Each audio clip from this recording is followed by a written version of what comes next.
កម្មវិធីនេះគឺស័ក្តិសមសម្រាប់លោកគ្រូអ្នកគ្រូចាប់ឈ្មោះសិស្សដើម្បីរំលឹកមេរៀនឬក៏សម្រាប់បងប្អូនប្រើដើម្បីលេងចាប់ផ្សងសំណាងជាដើមដោយសារជាប្រភេទ website ដូច្នេះយើងអាចបើកនៅលើ web browser របស់យើងបានទី1ចូលទៅកាន់ Google Chrome រួចវាយពាក្យ stopwatch រួច scroll មកក្រោមរកពាក្យថា online stopwatch ចុចនៅលើ random name pickers បញ្ចេញផ្ទាំងពាណិជ្ជកម្មសូមចុច close រួច scroll មកក្រោមរកមើលហ្គេមណាដែលយើងពេញចិត្តឧទាហរណ៍ Dark Hunt ខ្ញុំចង់លេងហ្គេមបាញ់ទាយើងចុចលើវាមួយរួចរងចាំមួយផ្លែតរហូតដល់វាដំណើរការបានពេញ 100% យើងឃើញថានៅលើផ្ទាំងហ្គេមនេះគឺមានពាក្យថា Go full screen ដើម្បីឲ្យវាពេញ screen យើងចុចលើវាមួយហើយយើងឃើញថាឈ្មោះគំរូគឺមានច្រើនដែលយើងអត់ពេញចិត្តយើងអាចកែសម្រួលវាបានដោយចុចលើរូបស្ពឺមកដល់ផ្ទាំងនេះឃើញឈ្មោះគំរូយើងអាចលុបចោលទាំងអស់រួចទៅយកឈ្មោះដែលយើងមានស្រាប់ដូចជាក្នុង Notepad ក្នុង Excel ឬក្នុង Word ដែលយើងបានវាយទុកហ្នឹងយើង copy វារួចយកមកផាសក្នុងកន្លែងនេះវិញរួចមកចុចកន្លែង Start Name Picker ដើម្បីចូលទៅកាន់ game យើងចុច click មួយដើម្បីឲ្យវាចាប់ផ្ដើមបាញ់ទៅលើទាណាមួយហើយយើងអាចចុច continue ដើម្បីលេងម្ដងទៀត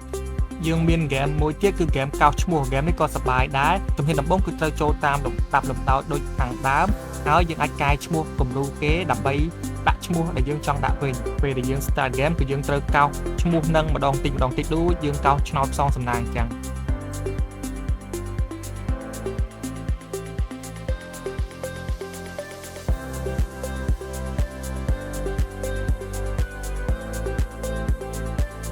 ត្រង់កន្លែង race timer នេះគឺជាកន្លែងសម្រាប់លេងហ្គេមបែបប៉ុណ្ណឹងប្រជែងដូចដែលឃើញនៅខាងដើមវីដេអូអញ្ចឹងឧទាហរណ៍ថាចង់លេងហ្គេមប៉ុណ្ណឹងទាចុចលើហ្គេមនឹងមួយរួចរងចាំមួយផ្លែត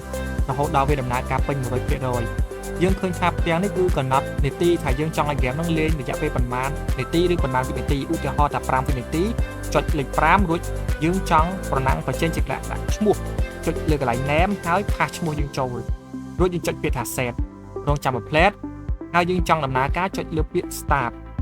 អញ្ចឹងបន្ទាប់ពី5វិនាទីយើងនឹងឃើញជ័យលាភីគឺលេខ1រត់ឡើងមកមុខគេប៉ុន្តែយើងអាចចុចលើរូបពានដើម្បីមើលលេខ2លេខ3លេខ4តាមលំដាប់លំដោយតទៀតឧទាហរណ៍ផ្សេងទៀតដូចជាហ្គេមតាណូអែលចុចលើហ្គេមហ្នឹងរួចរងចាំមួយផ្លែតរហូតដល់ដំណើរការពេញយើងកំណត់នាទីឬវិនាទីដែលចង់លេងចុចលើ list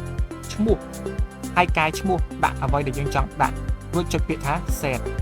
បន្ទាប់មកចុចលើប៊ូតុង start ហើយរងចាំរហូតដល់អស់នាទីនោះជ័យលាភីនឹងលោតមកឲ្យយើងឃើញ